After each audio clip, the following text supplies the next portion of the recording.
Hello folks, welcome to the second episode of Tweefer's Tech. Today we're going to be looking at the Phonejoy, formerly known as the Phonejoy Play.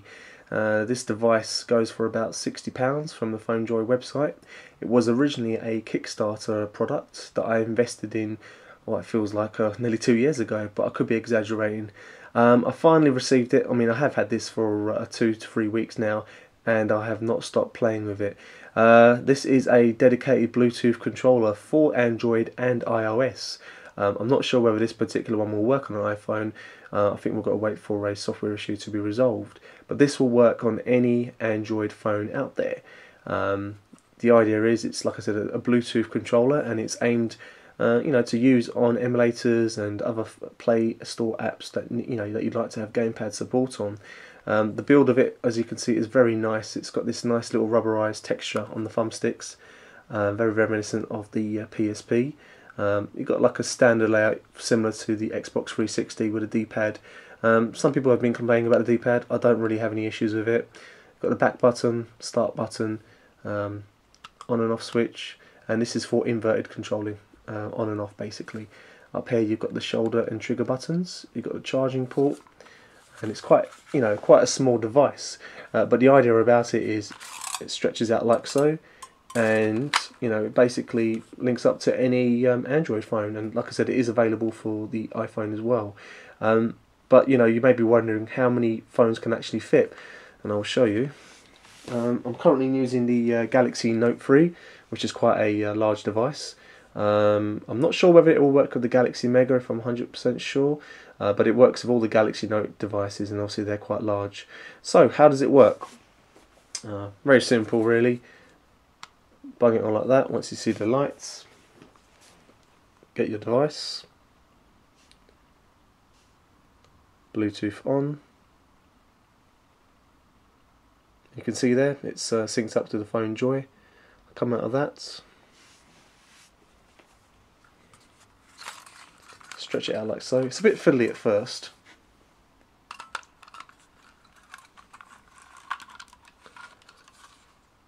And like so, and it fits quite nicely. Bearing in mind this is a device with a 5.7 inch screen, I do believe. Obviously, I'm using Apex Launcher on my phone, and I could normally have it on a landscape display on my phone, but I just can't be bothered. But basically, you can use the stick straight away. The D-pad works also. So I'll give you a brief demonstration. I'm sure you want to look at some of the apps. What do we have here? Okay. Try out some of the emulators. So it goes into landscape mode. I think if we're going to play a Sega game, it's got to be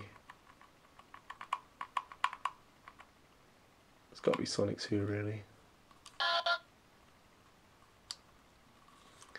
Now, I have done a review on the Arcos gamepads, and as much as I enjoy that device, this I do prefer much more, because it is mobile, and that is the key theme for a dedicated gaming controller. People want something mobile, and that's important to me. It's very light, very easy to hold.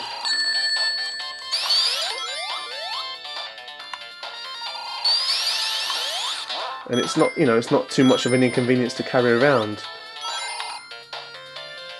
Right, come out of that.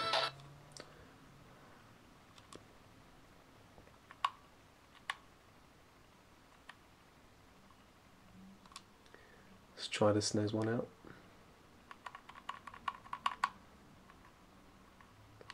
Mario All Stars.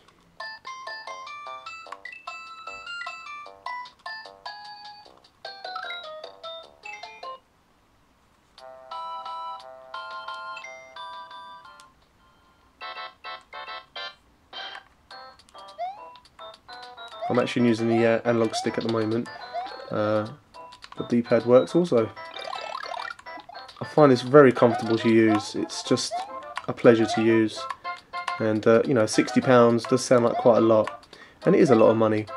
The things you're not getting for that money is headphone adapter.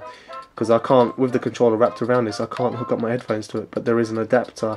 I can't remember exactly how much it is, but you know, if you spend that much, you wouldn't really want to spend extra on just to hook up headphones that you have already, and that is a little bit frustrating. You do get a very light case with it, and it's fine. It's just a pouch, but you'll also have the option to buy a hard case, which I would like to get eventually. And you know, you get your USB charger cable, but you've got to use your own plug. So it's quite a small package for what you get, but the overall build of it, I'm quite happy with. So you can see obviously the emulators work just fine there. What I'll do is I'll choose a game from the Play Store that wasn't intended for gamepad support. And what else but Crazy Taxi.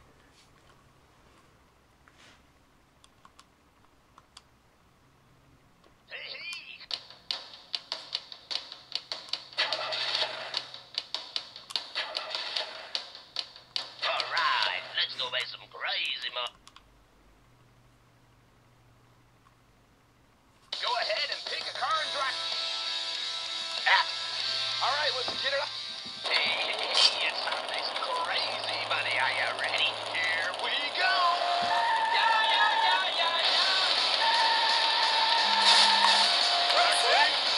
Oh, don't remember the controls.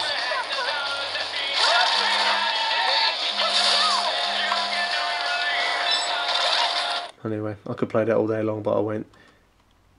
And we'll just try out one more game, bit of Vice City. I think a lot of people are keen to have support for the Grand Theft Auto games, and obviously Rockstar have made the right decision to have that feature on these games. As popular as they are, you just can't play them without physical buttons.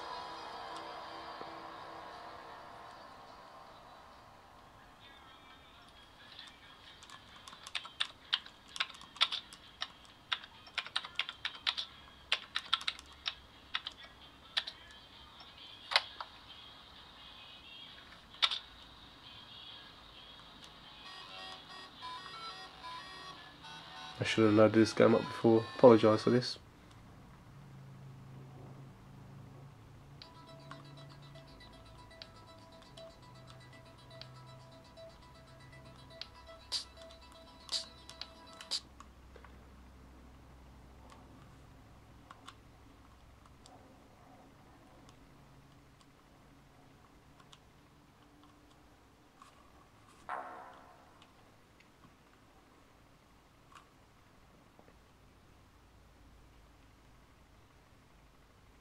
Could have sworn I started the game already. Here we go.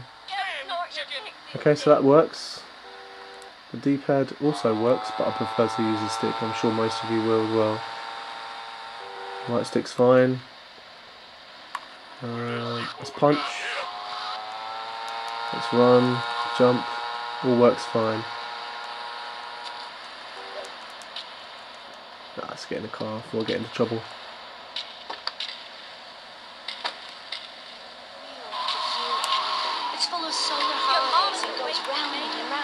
Now, as you can see, there's no issues here. Everything works great. Oh, except for my driving. And that pretty much shows you that you know, any of the apps that have gamepad support work absolutely fine. What we'll do is we'll just turn this off for now. One thing that's quite important, you can actually download an app from the Play Store, and it kind of makes things a little bit easier for you if you're quite new to it. It is the Phonejoy app store here. And you know, it pretty much shows you what you have on your phone firstly. That does have the support. It does recognise a lot of my apps, but there are some apps that I've got gamepad support that aren't listed on here. So it's slightly flawed, sorry, but it's not that bad. Shows you the new ones, apps that are featured that are quite popular, and you've also got the category app as well. But it's a good idea to, you know, have this app, because if you want to download an app but you're not quite sure whether it's got gamepad support, this kind of reduces the gamble for you a little bit. I've learnt that mistake recently when I downloaded Colin McRae. I expected it to be gamepad, but it wasn't. That was like £2 down the drain. It's just like, oh. But anyway, you know, overall the actual device I'm very happy with. I would recommend it. Out of all the dedicated gaming devices that I have played with, I think this is my favourite. It is quite steep for what you're paying, but you know what, I think it's worth it. I apologise if I missed anything out. Feel free to leave any comments on the links below, and I'll put a link there for you to find out where you can buy this from the Phonejoy website. Thanks again. Take care.